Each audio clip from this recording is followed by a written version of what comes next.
I think that works. Hello, adventurers. Welcome back to the Dungeon Pizza channel.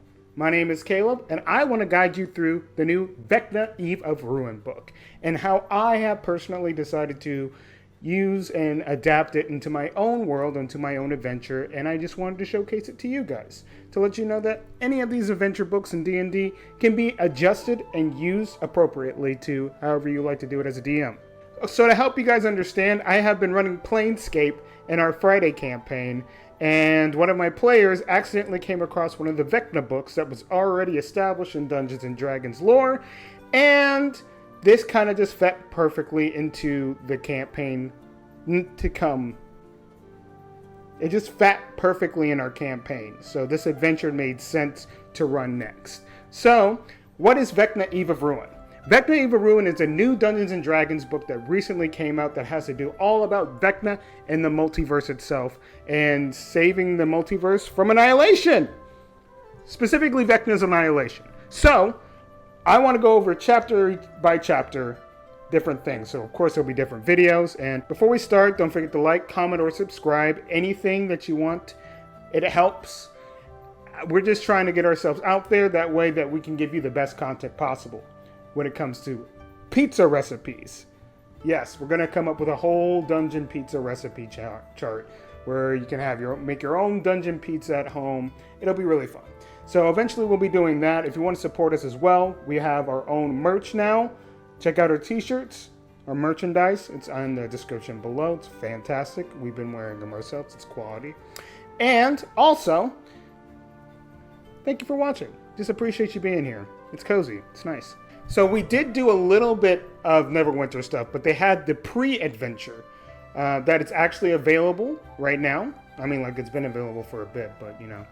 We ran the pre-adventure using some pre-made characters, and we essentially had our own little canon universe of a little adventure, you know, in the meantime while we were figuring out if we were even going to run this adventure or not. So that was really our only Neverwinter lore that we decided to do. So, all right, chapter 1, I decided to skip because it's not that important. I might do a separate video on chapter 1 and how I feel like it works, but that's not the point here. We actually started on chapter 2 in this adventure, so that's really what we're going over today. I'm sorry if you guys wanted chapter 1. I apologize. Can't do much about that. That's not where we started. So chapter 2 is the Wizards 3. What's supposed to happen is after you have done all of this work in Neverwinter and uncovered this Vecna plot, you get the attention of the Wizards 3. Now, who are the Wizards 3? Only the most popular wizards in all of D&D, according to this book. Lustral, I will never say that name right, Tasha, and Mordenkainen. Now, if you don't want spoilers, don't watch this video, or at least this portion of the video. I appreciate you being here, but I'm going over all of it, all the juicy details, all the nuggets. So in chapter 2 is basically where we started this, where I let my players basically canonly make a name for themselves in a random city in the Underdark, and they came across Dritz Derorden, who gave them contacts to these 3 wizards, which allowed them to go to the city of Sigil, or Sigil, I don't know. I've been hearing 2 different versions of it. I'm thinking it's Sigil. The people say it's Sigil, right? But then all of a sudden I hear Sigil, and I'm like, what's going on? Where is the good coming from? I don't know. Is it J or G? I'm confused. There's this whole thing about secrets in the game, where if you collect secrets or find NPC secrets, you're able to store them, or you have your players store them, and if they decide to reveal them later, then they might get a little bit of a blessing from a certain creature. But that is if you decide to run that. I don't even know if I want to use that mechanic in my game because it doesn't really seem like it works for us. But that's really about it. 3. The Wizards 3. Illustrial Silverhand, who's literally the daughter of the goddess of magic, Mystra. Isn't that awesome? She's pretty high level too. If you look at this stat block, you're not going to win. You're losing. You look at most of these stat blocks in this bitch, and you're like, no, stop. I don't want to do this. It's ridiculous. So, Tasha, the Witch Queen, the demonologist of sorts. She's made a name for herself. Most people if you play current D&D, most people know Tasha more than they're going to know Illustral, since they haven't really done much as far as she goes and canon stuff. And like adventure stuff, like current stuff. And people also know Morning Cayman. Look at that. So here's the thing. I have a little bit of an issue. I only have an issue with the way that it's structured. And here's the thing. If you have a table that is cool with playing really stupid and playing really dumb, then fine. This part you can ignore, and I'm sure you'll be fine. But I think the majority of D&D players are not going to be this stupid. So there's a part, and remember, spoiler, where Morning Cayman isn't really Morning Cayman. He's Cast the Destroyer, someone who's very tied to Vecna's past and is a vampire, and he has his own domain of dread, and it's a lot. But that's really the real hook here, and that's the secret as far as the Wizards 3 goes, because they were planning on doing a huge wish spell. All three of them do a wish spell, and Vecna's plot completely kaput. Problem is, this guy doesn't know wish. Also, why would he even help them? He's not helping them. He's out for himself. He wants his own glory and satisfaction of getting this rod of 7 pieces. And he wants to use the players in order to do that. But here's the issue. The issue is, I think that the way that it's written in some of these statements, it's very easy for the players to deduce this. Or at least a lot of people, players. I'm talking players, not characters. Let me differentiate that. Players, not characters. So sometimes when they write these D&D books, it really comes off as they really just want you to roleplay so hard that you forget that you're a human being with obvious thoughts. And the way that it's written, just the way that it's written, it just comes off as obvious. Morning Cayman has been a canon character. His mannerisms, especially if you have a character that's ingrained into the Swords Coast, a wizard even, it's going to come off as obvious.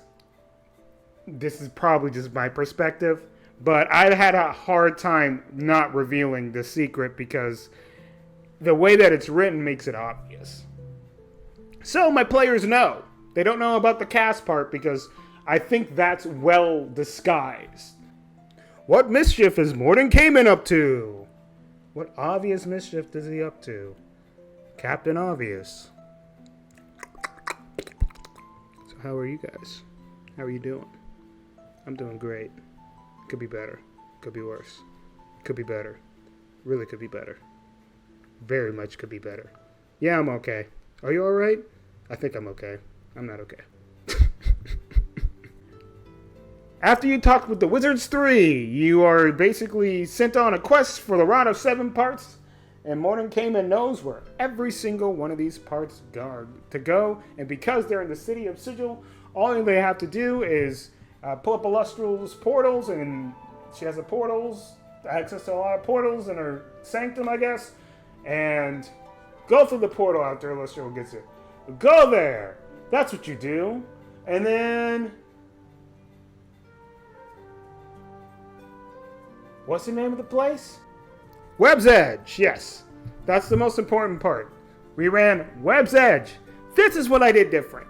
In order to incorporate our story and our world and our universe into this, we have made significant changes. Couple things that have changed for my canon. We are currently in a world that's essentially 2 mixed parallel universes together.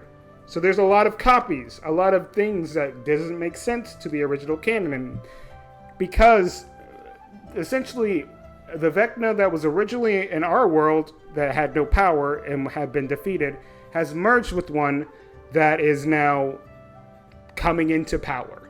So the Vecna that we're currently dealing with is around 16. He's a teenage boy when he ascended into godhood. So I thought that was kind of fun. Might have been younger. I don't know if what I've determined yet. And Cass isn't his best friend. He's his uncle. That's a couple of differences that I thought that was a little fun. That's different, I think. Also, Webb's Edge is a part of our own plot. Webb's Edge is supposed to be just a random prison that is run by some Loth cults, and that's really about it. No, Webb's Edge for us was a little bit different because we have established something called the Alliance. The Alliance is a group of two individuals. This is going to be a lot of canon that you're not going to understand, so I'm just going to make it quick. Two individuals, a villain from our past, a drow villain that was used in one of our campaigns, and another character that had made an alliance. And they essentially have created a whole bunch of Loth infiltrators, and they've run a prison, and they have their own scheme to get the Rod of Seven Parts. The big thing that I have changed with all these chapters, or at least most of them, I think I'm going to run chapter 3 as is because I really like it. I'll get into that in a little bit. But chapter 2, I've decided to make my own canon and my own lore. Like, there's even one portion where you're going into Strahd's universe, and I'm not exactly sure if I want to use Strahd. I like Strahd, think that he's a great character, great villain. Don't know if I want to use him. It's not even really that intricate. It's just a small little Loth prison that has a whole bunch of guards. But the big fun thing is because they were level 12, I had to up the ante a little bit. So there's this thing called a spider dragon. Huh? Who made this? What's wrong with you? You're sick in the head. What the fuck? Like, really? What is wrong with you? I love it. So I gave it legendary actions.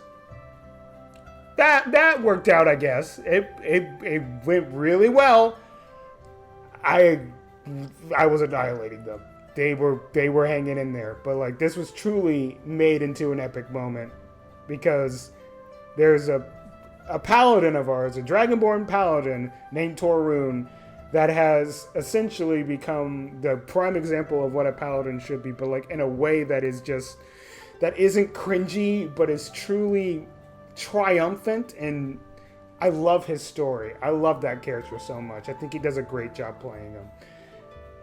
He basically 1v1 this thing, while the other three were handling Tristan, who was the villain I was referring to earlier, as I made a custom stat block for him in order to make this a very reasonable fight. Reasonable. As, unfortunately, Maxie, the character that I was referring to, and Tristan have a very tumultuous history, as Maxie was a part of the original group that destroyed him and beat his entire forces that he made for Loth. That's simple. But that doesn't sound that simple, because I don't make it simple, because I overthink everything. I love ADHD. Do you love ADHD? Probably not. They beat the spider dragon. I like it. I like the monster. Overall, I thought it was a really well-designed monster. It's got a lot of weird quirks to it. That spider breath? What do you even mean with that potential 120 damage? You see that CR? 120?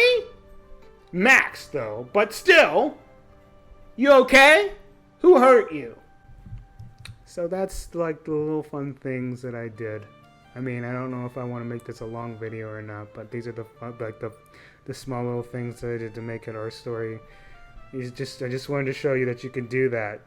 It's not hard. Just remember some of these characters that you had fun playing with if you were the DM. And remember that this is a living world, especially if you've run plenty of adventures in the past, had so many characters that you have grown attached to. It's not that hard. If you really feel like it's hard, I can understand. Some people don't have as much of a creative memory than others, and that's not a bad thing. They're better at like running it straight and running it to a book. I can't do this, right? Me running it through the book, I get caught up in all the little nuances, and my brain's creativity just goes, that makes no sense. No. And I can't get off of it.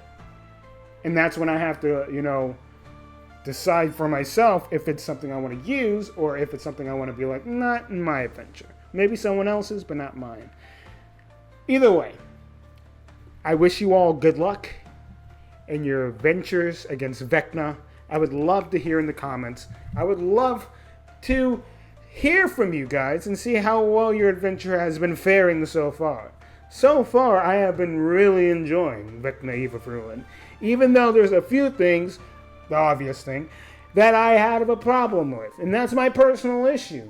That's not a you issue. I'm not trying to push that onto you and be like, yeah, they shouldn't have done that. But I don't think they should have done that.